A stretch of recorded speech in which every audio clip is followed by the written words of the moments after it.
जय जोहर। आपने देखा तो न्यूज प्लस 21 में हो आपन के संग ललिता चक्रधारी। चलो एक नजर डालथन मंझनिया के एक खबर में। पीएम मोदी संभाली यूपी में बीजेपी के प्रचार के कमान। 31 जनवरी के कर सकत है पहली वर्चुअल रैली। दिल्ली में 31 जनवरी और 1 फरवरी के लोकसभा में नहीं हुई शून्यकाल के सेशन।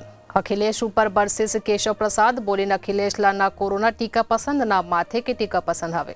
मणिपुर चुनाव ले महीन भर पहली निर्दलीय विधायक के इस्तीफा। जेडीयू में हुई शामिल। विधान परिषद के 36 सीट पर 2 चरण में हुई मतदान। 12 मार्च के आही नतीजा। सचिन पायलट कहीं गोवा उत्तराखंड और पंजाब में कांग्रेस कर ही शानदार प्रदर्शन बनाही सरकार। पिछले 24 घंटा में 48 लाख ले ज्यादा लोगों लगे इस वैक्सीन। भारत में कुल वैक्सीनेशन के आंकड़ा 164.96 करोड़ के पार। अंडर 19 वर्ल्ड कप में फिर कोरोना के अटैक। कनाडा के 9 खिलाड़ी संक्रमित। 2 मैच रद्द। दिल्ली में पेगासस मुद्दा पर यूथ कांग्रेस के 2 बजे शास्त्री भवन के सामने कर ही प्रदर्शन। आईआईटी वैज्ञानिक के दावा 25 फरवरी के बाद देश में संक्रमित 10,000 ले कम बची। ऐसा नहीं तमाम जानकारी ले लगातार अपडेट रहे बर हमारे चैनल लाइक और सब्सक्राइब करना जन भूलू। नोटिफिकेशन व बेल आइकन ला गलो दबाओ।